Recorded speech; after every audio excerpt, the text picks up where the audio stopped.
एक गीत सुनाते हैं बचपन का। आप लोग जो अभी अभी बचपन का देहरी छोड़ के आए हो और जो आपके बुजुर्ग बैठे हैं उनसे वो देहरी कब का छूट गया है।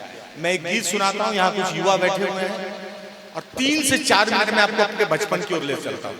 अब वहां से गीत सुनिएगा। चूंकि ये कवि सम्मेलन का मंच नहीं है, लेकिन फिर भी मैं हिम्मत करता हूँ अपनी ढिठई से मैं आपको सुनाता हूँ, क्योंकि मैं भी यही का हूँ। ठीक है,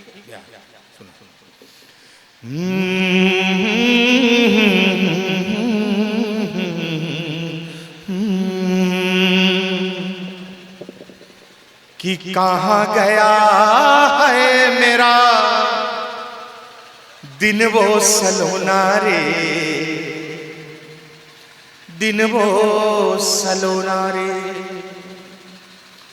कि कहाँ गया है मेरा दिन वो सलोना रे, दिन वो सलोना रे, कि हाथों में था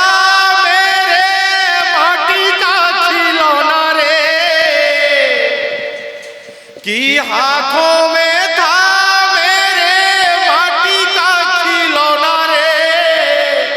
अरे वही मेरा चांदी था, वही मेरा सोना रे। अरे कहाँ गया है मेरा दिन वो सलोना रे, दिन वो सलोना रे। इसमें ताली बजता है बाबू, तुम लोग तो नर्वस बात हो गया। नहीं नहीं नहीं, तुम चिंता ना करो, हम तो 10 साल से पढ़ रहे हैं, हमको पता है कीमती चीज है। हमको चिंता आप लोग का हो रहा है कि अगर ये बात नहीं समझेगा तो फिजिक्स का फॉर्मूला कैसे समझेगा। अपने बचपन की जटिलता को पहले सुलझाओ। पहला फॉर्मूला, पहला इक्वेशन पहले हल करो, आप सॉल्व करो। उसके बाद केमिस्ट्री के रसायन सूत्र में जाना। पहले अपने बचपन का रसायन समझो, जिसको अभी अभी छोड़ के आए हो। ये बहुत काम आएगा जब चारों तरफ किताब होगा और दिमाग फार्मूले में उलझा रहेगा। दिन भर गणित करोगे, जीवन का हिसाब समझ में नहीं आएगा। जब रिजल्ट देखोगे, माँ जब तावा पर रोटी पलट पलट के पूछेगी और कितना टाइम भाई बिना भाई की होलो रे, कब तक तो रहते रे, तो हम जर जब ऐसे रोटियां बनते बनते की रे। उस वक्त तुमको याद आएगा कि मैं तुमको क्या सुना रहा हूं, तभी मलहम का काम करेगा। कि कहाँ गया है मेरा दिन वो सलोना रे, दिन वो सलोना रे, कि हाथों में था मेरे मोती का खिलौना रे।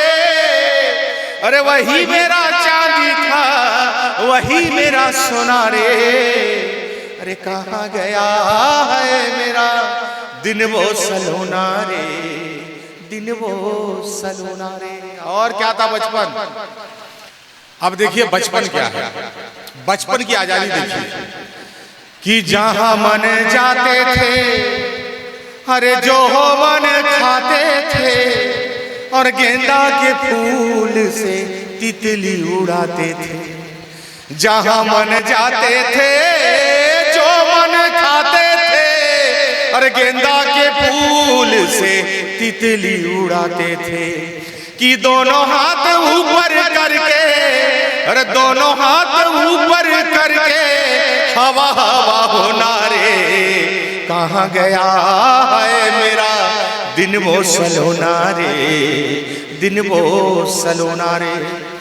और देखो बचपन क्या है। आजकल मैं देखता हूँ आजकल के बच्चे अपने पापा का चाचा का परिचय कराते हैं, मेरे पापा का भाई है, और चाची का परिचय कराते हैं हमारे मम्मी दुश्मन।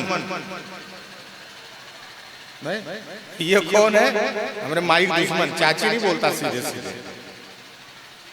लेकिन एक बचपन देखिए हम लोग का बचपन क्या था। हम लोग का रिश्तेदारी कहां तक जाता था कि आसमां पे आंखें थी, हाथ में सितारा था, चांद मेरा मामा था, सूरज भी हमारा था।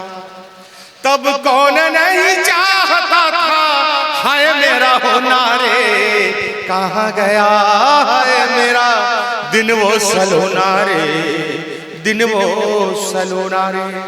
और क्या था बचपन कि चांद तारे तोड़ लेंगे, कुछ भी सोच लेते थे। टॉफी नहीं मिलती थी तो बाल नोच लेते थे। कि जरा सी डांट पर फूट फूट रोना रे। कहाँ गया है मेरा दिन वो सलोना रे, दिन वो सलोना रे।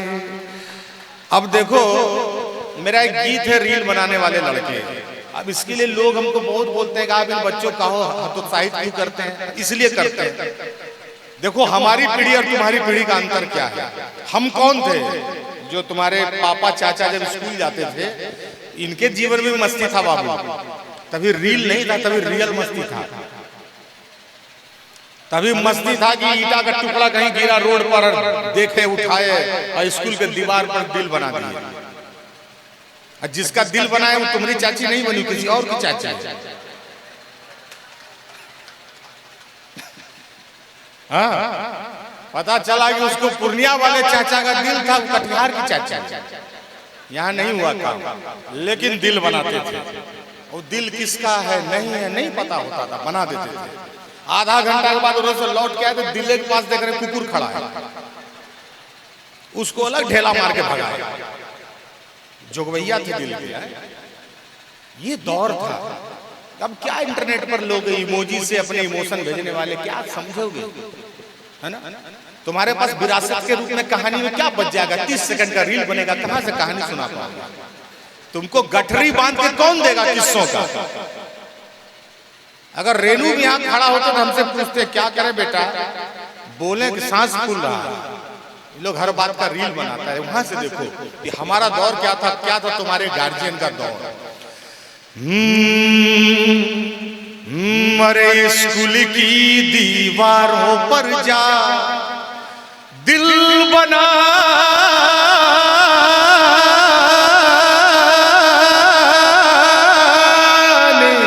वाले लड़के, अरे चलती तीर को हंस के अपने दिल पर खाने वाले लड़के, और उड़ती तीर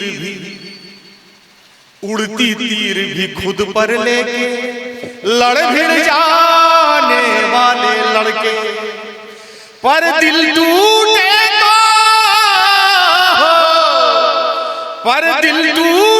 तो बिस्तर पर ही झील बनाने वाले लड़के। उस दौर का जादू क्या जाने ये रील बनाने वाले लड़के।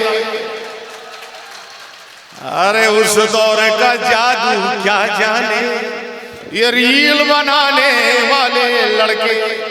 क्या दौर था, पूछना अपने चाचा से मामा से कि ताजी किताब पर बासी अखबार की जिल्द चढ़ाने वाले लड़के, और खा के समोसा सीनियर के सिर बिल टिकाने वाले लड़के। और तुमको तो सुविधा मिल गया पढ़ने का, उससे पूछो जो कुर्सेला जाता होगा नौगछिया पढ़ने, नौगछिया जाता होगा भागलपुर साइकिल से, कि मेहनत के पथ पर नीलो साइकिल चलाने वाले लड़के, और संघर्षों की ताप में तप तकदीर बनाने वाले लड़के। उस दौर का जादू क्या जाने ये रील बनाने वाले लड़के। और वो दौर क्या था, उस वक्त की आवारगी क्या थी, उस वक्त की दीवानगी क्या थी,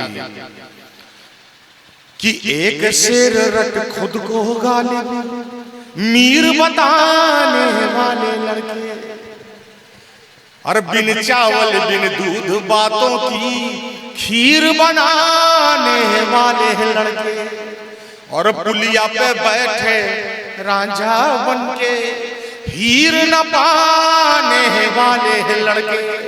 लेकिन यही सब लड़के जब अपने अपने समय में कलम उठाते हैं कि जब हक में उठे तो,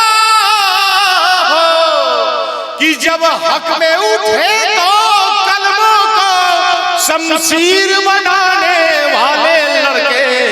उस दौर का जादू क्या जाने ये रील बनाने वाले लड़के।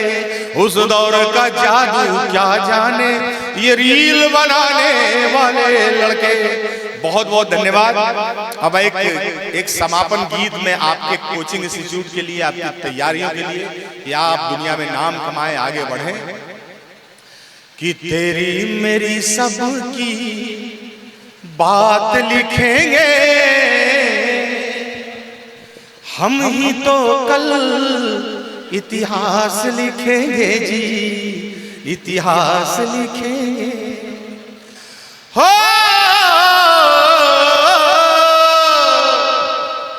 अरे सूरज के रथ हम चढ़ेंगे जरूर,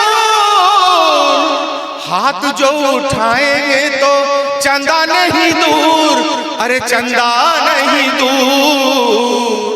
सूखे बादलों पर बरसात लिखेंगे, हम ही तो कल इतिहास लिखेंगे जी, इतिहास लिखेंगे।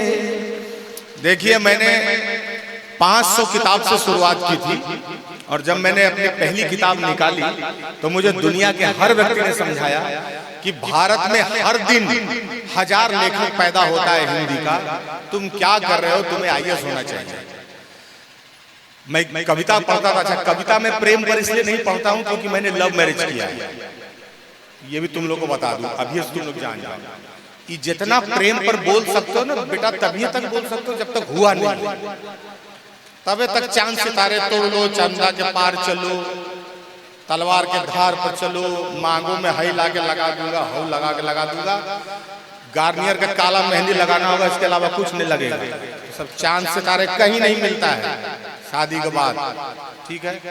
दूसरा बात यह है कि मेरी पत्नी पुलिस में है, तो आप ज्ञान का बात में नहीं बोल सकते। मेरी पत्नी को सताने का वेतन मिलता है, सोचो, ठीक है। वो पुलिस में है, SCP है। तो कभी एक बार आती है ऑफिस से रात को घर, तो पूछते हैं कि इतना रात हो गया कहाँ थी, बोलती है एक लाश मिला है टंकी में एकदम छत बिछत, क्या बताएं, वही निकलवाने में लेट हो गया। हम कह रहे अरे बाप रे कौन था, कहा बहुत पता लगा, पता चला कोई कवि था। इससे हड़काती है। तो हम बोले तब, कहा कि क्या बताया, पोस्टमार्टम कराए तो पूरे बॉडी में कहीं कुछ नहीं निकला, 4 पंक्ति गला में अटका हुआ मिला, तो लिख के तुम्हारे लिए ले आए, पढ़ोगे। हम अरे बाप, कहे वही गला पर कलम भोग के मारा था कुछ सुनने वाला। तो सबसे पहला काम तो आप लोग ये करिए, दुनिया में कहीं भी बैठिए मनहूस श्रोता मन बनिए। मान लीजिए बोलने वाला मनहूस हो, लेकिन आपको तो इतना ऊर्जावान दिखना चाहिए कि मनहूस में भी करंट आ जाए, है ना। श्रोता का ही काम है। यहाँ उल्टे चल रहा है, यहाँ इन्वर्टर से बल्ब जलना चाहिए, बल्ब इन्वर्टर चला रहा है। लेकिन अच्छा बात यह है कि आप लोग इसलिए भी अनुशासन में होंगे कि आपके मम्मी पापा को लगे कि नहीं दीपकवा तो बहुत सीरियस है, ये सब बात में भी हिल नहीं रहा था। ये भी आपको मेंटेन करना है। आपके टीचर को भी लगे लाए है सब एकदम अर्जुन, खाली मछली के आंख पर ध्यान है, वो भी यही है ना? ये भी आपको दिखाना है। ये सब मेंटेन हो गया है। हमारे फेफड़ा में हो गया है दर्द, पीछे चल रहा है जनरेटर, ई माइक को बनाया है चुनाव वाला, इससे वादा किया जा सकता है, निभाया नहीं था। हम निभा नहीं पा रहे हैं। हम कल आजमगढ़ से चले हैं, वहां का भी आयोजक भूखे गाड़ी चढ़ा दिया हमको कि जल्दी चले जाइए सर, नहीं तो राजधानी छूट जाएगा मुगलसराय में। वहां से हम रात को 2 बजे आए मुगलसराय, वहां से फिर चले पटना। पटना में जब हम भागलपुर का ट्रेन लिए तो ट्रेन वाला बोलता है कि रूट डाइवर्ट हो गया, हम जसीडीह होकर दुमका जाएंगे, आप देख लीजिए भागलपुर कैसे जाइएगा। वहां उतरे तो मेरे एक मित्र हैं कलेक्टर लखीसराय में, उनको बोले कि इज्जत बचाओ, पढ़े लिखे वाला लड़का के बीच में जाना बा। तो हंसने लगे कि आप वहां क्या करने जा रहे हैं, कोचिंग। बोले कोचिंग के उद्घाटन में जा रहे हैं। खूब हंसे हुए। उसका कारण ये है कि मैं दिल्ली में कोचिंग का सबसे बड़ा विरोधी हूँ। हिंदुस्तान का बड़ा बड़ा कोचिंग, अब मैं ये बोलते हुए थोड़ा शर्म तो लग रहा है, लेकिन सच बात है कि उसका हम पिलर हिला देते हैं कोचिंग का। क्यों हिलाते हैं? क्योंकि मैंने शुरू में क्या बात कहा कि पूंजी से बना कोचिंग आपको लूटेगा, लेकिन पसीना और पैशन से बना हुआ कोचिंग आपको आगे बढ़ाएगा। यही बात। ये जो दिल्ली में हम तो सिविल सर्विसेज वाले को जानते हैं, हम वही कोचिंग को जानते हैं। मैंने इंजीनियरिंग की कोचिंग देखी नहीं है, लेकिन उसको देखना क्या है, जब कोटा से हर आदमी जानता है कितना डिप्रेशन में लौटते हैं असफल लोग। लेकिन मैंने दिल्ली में कोचिंग वालों का सावधान, तुम लोग जो 3-3 लाख रुपया लेके कहते हो कि कुछ बनो न बनो आदमी बन जाओगे। अबे तो एडमिशन लेने गोरिल्ला गया था कि आईएएस नहीं बना लेकिन आदमी बन के निकला, 2 हाथ 2 पैर लेकर, किसी को दांत नहीं काटता। माँ बाप खुश के है हमारा गोरिल्ला कुमार गणेश कुमार हो गया है। अरे बाप, इसको बैल बना के भेजे थे, अब देखिए कामधेनु गाएगा तो दूध देता है, इसके लिए भेजे थे कोचिंग। लेकिन देखो कोचिंग वाला क्या समझाता है, पहले दिन तुमको समझाता है कि प्लान बी रखो, प्लान बी रखो। आजकल रील पे आता है लोग, कुछ दिन के बाद लोग सपना में आएगा और सपना में कुछ कुछ बोल के एडमिशन लेवा लेगा। मैं इसलिए सावधान तुम बता, ये लोग रील में आएगा बोलेगा कुछ न बनो, प्लान बी रखा करो। अरे पैसा ले लिए हो 3 लाख प्लान ए का और बनाने बोल रहे हो प्लान बी। तुम तो एडमिशन प्लान ए के लिए लिए हो, तुम काहे बोलते हो प्लान बी के बारे में? प्लान बी हमारा माँ बाप सोचेगा, हम सोचेंगे। कोचिंग का काम है प्लान ए पर काम करना, तुमको तुम्हारे सपनों से भटकाना नहीं। इसलिए हमेशा प्लान ए लेके चलो कोचिंग में। कोचिंग की जरूरत क्यों पड़ी ये पूछो अपने सरकारों से। इसलिए पड़ी क्योंकि पढ़ाने का जिम्मा सरकारों का था, स्कूलों का था। स्कूलों ने पिछले 20-30 सालों में अपनी जिम्मेदारी नहीं निभाई है, कॉलेज ने अपनी जिम्मेदारी नहीं निभाई है।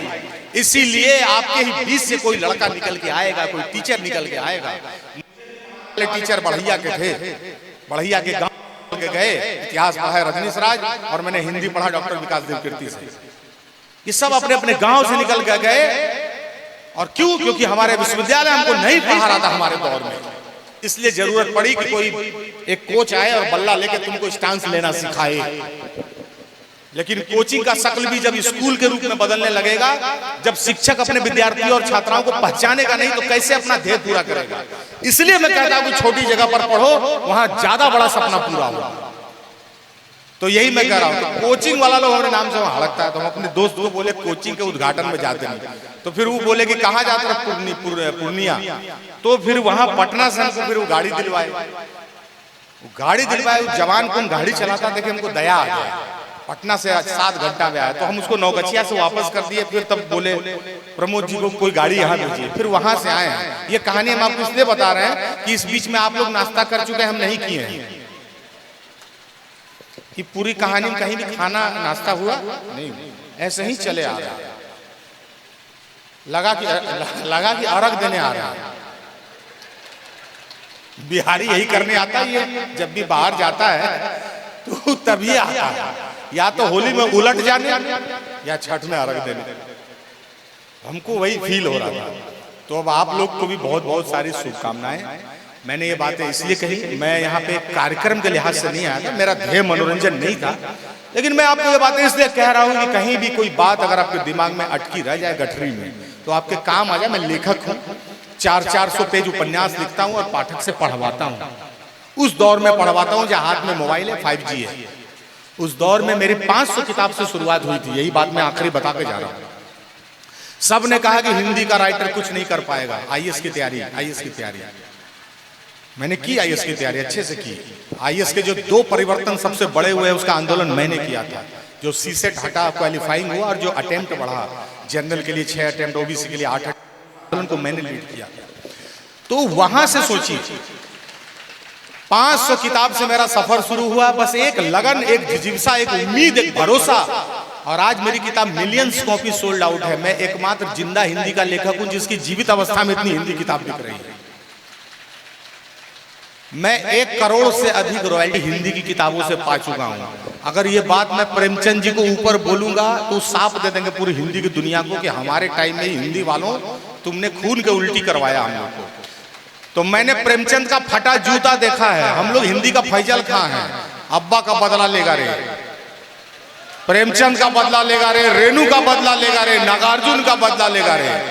हम लोग वो करने निकले हैं। इसीलिए मैं इतनी जोर से, इतनी ठसक के साथ बोलता हूँ। और जब कोई मखाना वाले भैया हमारे आते हैं तो कहते हैं मखाना बढ़िया से भुनिया, पूंजी लगाइए साहित्यकारों पर, कवियों पर। ये भी बहुत बड़ी जिम्मेदारी है। हम अब सुनना नहीं चाहते हैं कि कोई निराला खून की उल्टी करके मरा। निराला से लेकर नीलोत्पल तक क्या साहित्य और संस्कृति की दशा ऐसी रहेगी? नहीं रहनी चाहिए। तो मैंने 500 किताब से शुरुआत की, आज मेरे पास लाखों पाठक हैं, मिलियंस कॉपी मेरा सोल्ड आउट है। वो इसलिए है क्योंकि हम एक दूसरे की बात करते हैं। मैं अगर कोई मुंबई से आया हुआ कोई सेलिब्रिटी होता तो मैं आपको कुछ नहीं समझा सकता। आपको सलमान खान मोटिवेट नहीं कर सकता क्योंकि आपके पिता का नाम सलीम खान नहीं है। आपको ऋतिक रोशन मोटिवेट नहीं करेगा क्योंकि आपके पिता का नाम राजेश रोशन नहीं है। आपके पिता का नाम छेदी पासवान है, जनार्दन यादव है, नारायण पाणे है ना, धर्मू राय है। इसको कौन मोटिवेट करेगा? इसको तो हमारे जैसा ही आदमी मोटिवेट, भाई जो गांव देहात से आया है। बहुत से बहुत मोटिवेट करेगा तो आपको बिहार के गोपालगंज के गांव से निकला हुआ कोई पंकज त्रिपाठी मोटिवेट करेगा, आपको लगेगा हाँ यार ये हमारे जैसा है। तो यही मोटिवेशन आपको चाहिए और इसी से आप कमाल करेंगे। बहुत बहुत शुभकामनाएं आप लोग को। आप लोग को कुछ बचले है? कौन सा? बौसे बिहार हौसे हम रोसे रंगदार। बहुत सारे लोग कह रहेंगे लास्ट भैया को बोलिए, ये लास्ट सुना देने के लिए। अरे इतना ट्रेनिंग के बाद भी आप लोग ताली बजाने नहीं सीखे। इतना देर में हम जंगल से भालू लाके उसको डांस करने सिखा देते और मजमा लगा कर पैसा उगा लेते, जबकि अभी त्वरित सीखने की उम्र है आप लोगों की। लेकिन फिर भी कोई बात नहीं है, आपका सीरियसनेस, आपकी गंभीरता, ये भी एक श्रृंगार है, इसको बनाए रखिए। अच्छा, एक गीत है मेरा बिहार पर, इसमें एक शब्द आएगा रंगदार। अब उसको दिल पे नहीं लेना। रंगदार का मतलब होता है जिसके पर्सनालिटी में कई रंग होते हैं। अब वहां से गीत सुनिएगा।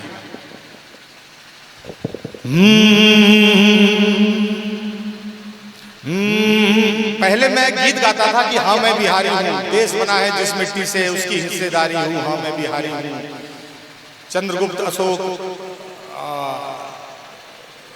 चंद्रगुप्त बिंबिसार अशोक के गौरव का अधिकारी हूँ, हाँ मैं बिहारी हूँ। तो हम लोग को बाहर से पूछता था, कह रहे तुम लोग कितना दिन तक बाप दादा के भरोसे खाएगा? अशोक था हमारा, चंद्रगुप्त था, तुम लोग क्या कर रहे हो? तब मैंने नया गाना लिखा कि सही बात है, हम क्या कर रहे हैं। यहाँ से हम शुरू करते हैं कि अरे बौस बिहारी हौस हमेशा, अरे रसे हम रंगदार हैं, अरे बौस बिहारी हौस हमेशा, अरे रसे हम रंगदार हैं, अरे लिट्टी खा के मिट्टी कोड़े, अरे उर्वर टाल कछार है। क्या बात! अरे सारी कंट्री भैया बोले,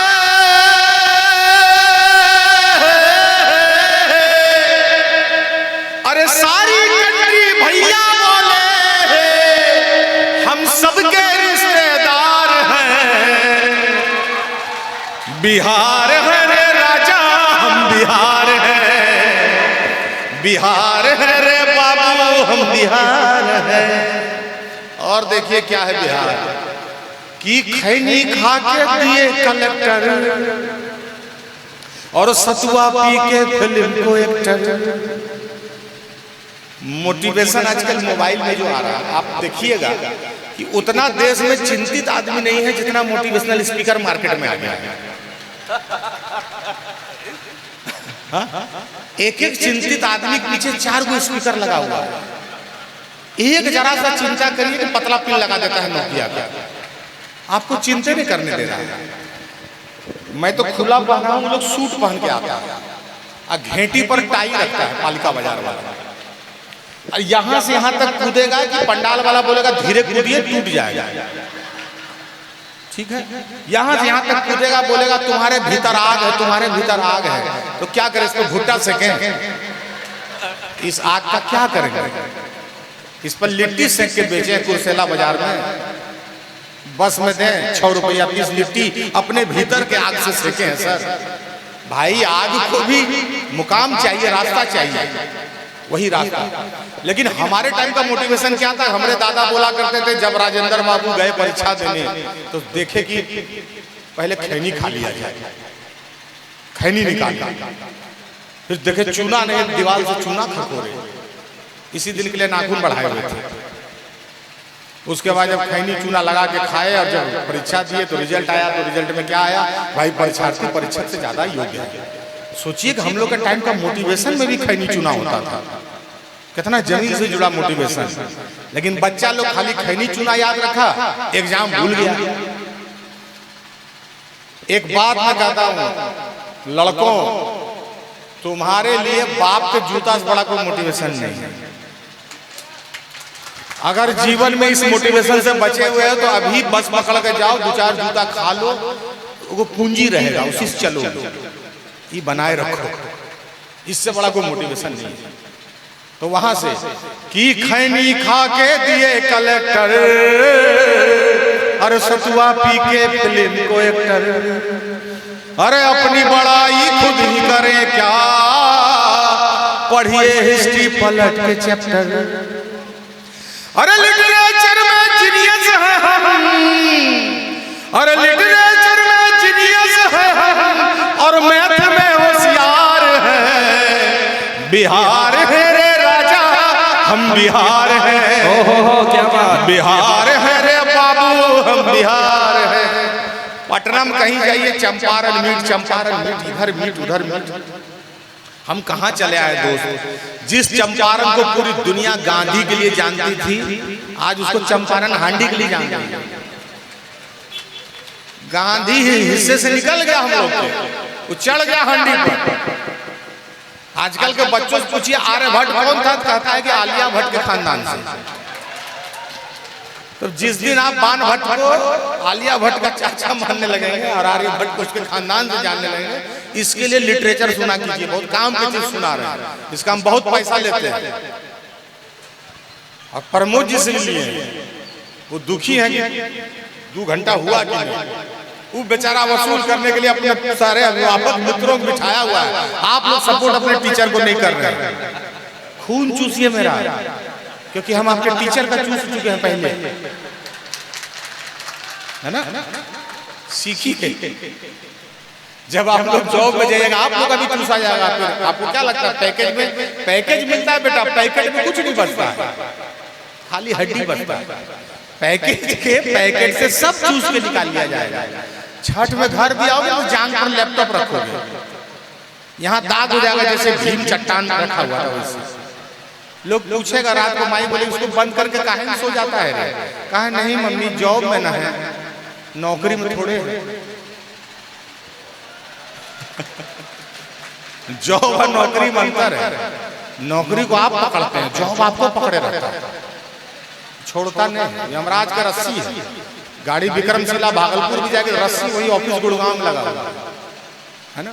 तो वहां से बहुत बहुत आभार, बहुत बहुत धन्यवाद। आप लोगों से मिलके बहुत अच्छा लगा, बहुत भोले प्यारे और बहुत अनुशासित बच्चे हैं आप लोग। आपके अनुशासन का कुछ हिस्सा मेरे भी हिस्से अगर आए तो मुझ में भी कुछ और सुधार आएगा। आप लोगों से बहुत कुछ सीख के जा रहा हूँ और आप लोगों ने इतने धैर्य के साथ मुझे सुना और मुझे वक्त दिया, इसके लिए मैं बहुत बहुत आभारी हूँ। आप लोग जैसे बच्चे ही हमारे लिए स्कूल हैं। हम आप ही लोगों को देख के नई दुनिया तलाशते हैं और नई दुनिया लिखते हैं। बहुत बहुत शुभकामनाएं। जिंदाबाद, जय पूर्णिया, जय बिहार, जय हो। बहुत बहुत आभार।